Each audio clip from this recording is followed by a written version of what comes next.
Oh my goodness, we got another old story. It's called Neighbors from Hell 2020. I don't know why they said 2020. Maybe they're talking about eye vision. Maybe they're saying be careful. I mean, this is old 13. This is an old story, but like, yeah.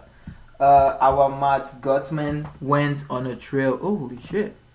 To investigate and confront a Florida man who allegedly harassed his neighbors with eggs, rocks, and fire. How do you harass people with fire? SWAT team! Oh my god, what a story. This is about to be a big story. Okay. It says these neighbors are ruining their peers' lives one day at a time, from deer carcassing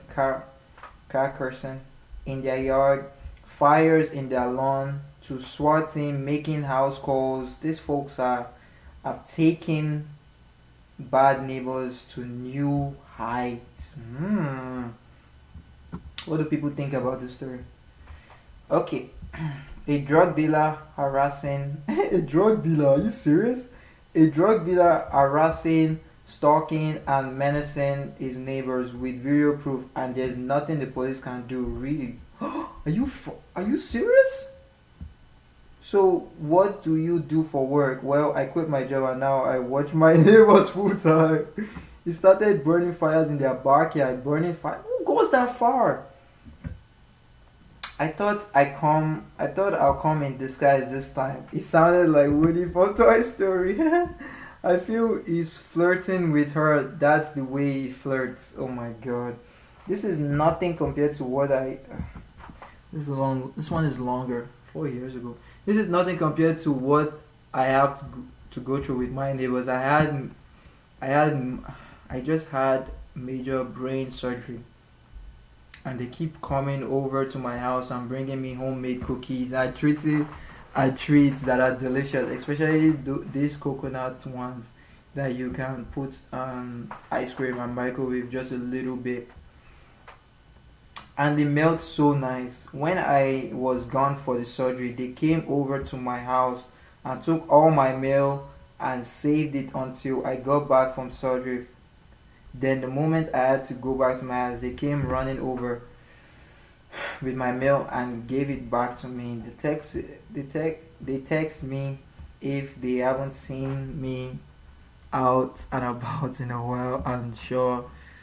Oh my god, why am I reading so? And make sure that I am. This is just the beginning of the tragedy, on the pain and anguish I go through. Did I did I mention they go to my church too? My goodness, hello. Okay, let's watch it. Good evening. It's the story that is still going on this week, even tonight, as residents of one Florida town are afraid to go to sleep in their beds for fear a new sinkhole could swallow them up. Florida. We'll have more details on that tragic story later, but first, a different kind of worry. That's right, Elizabeth. What if it doesn't lie underneath your home, waiting and hiding? Instead, it lives right next door or down the block. The neighbors from hell. Matt Gutman went on the trail of people you may not want living next to your home sweet home. The saying goes that good fences make good neighbors. But how do you build a fence high enough to shield you from this kind of behavior? As seen in this local news piece. How many fires have you had in your house? 3! Talking out kid. Okay, It's a big one. Yeah. It is a big one. Nut job. Kathy Hesterberg says her family had been living peacefully in this suburb outside St. Louis for 30 years. It's that thing about moving it. Oh, Missouri? Not what? Okay. The sad thing about moving is expensive. Imagine being dragged out of your house because your neighbors are evil. Whoa.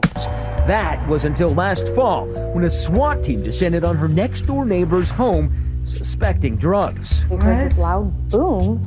There was SWAT officers, police officers coming out from between the houses. The man they were looking for, 48-year-old Greg Jennings, an avid hunter and the owner of a local tree trimming business. So let me get this straight. He blames you? Well, he actually put the blame on my mom. Oh. Kathy says Jennings accused her mother of tipping off police. He said that she tipped off a police officer that lives down the block. Starting that day, she says he became belligerent and bizarre. What? This is what he made. A noose in her front yard. What the hell is he doing? He started burning fires in the backyard. The smoke was just awful. You couldn't breathe. Deer carcass. Oh what is going on? Fires in the backyard. I thought they meant the guy put fires in our house. I was like, wait, what?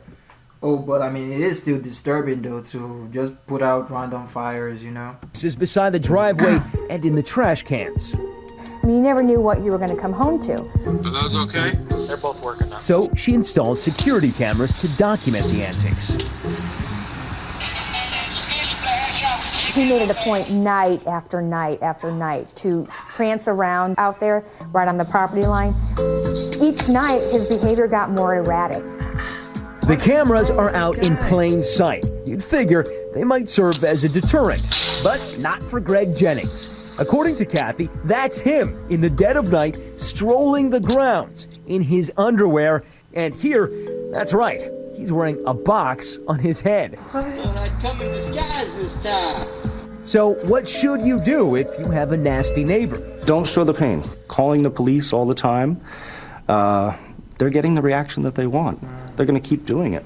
And what do you do if not even the police can help you? Kathy says she called them dozens of times. If we don't have a specific law violation, we can't do anything. She isn't lying though. She isn't lying though if you think about it. Like, I mean, what's the law? I mean, what's the... I mean, he's in his house. He's doing crazy things, but it's affecting you emotionally somehow.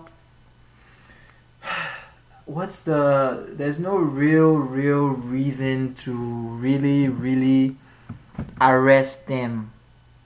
That's about it. There's really no big reason to arrest this guy.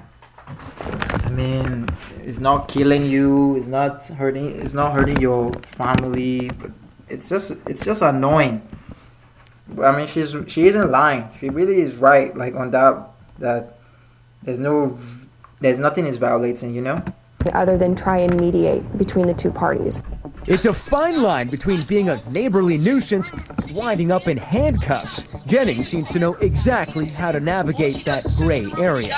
The limits of the law don't help, victims. It covers bullies. Would you say he's a bully? Oh, yeah. Oh, yeah. And that can hurt, says Shark Tank's Barbara Corcoran. She knows real estate. The problem with a nasty neighbor is not only... She's from Shark Tank. I knew her. That you've had to live with them for 4 or 5 years, but when you want to get rid of them and have to sell your home, you have to disclose it. And so the damage to your home is enormous.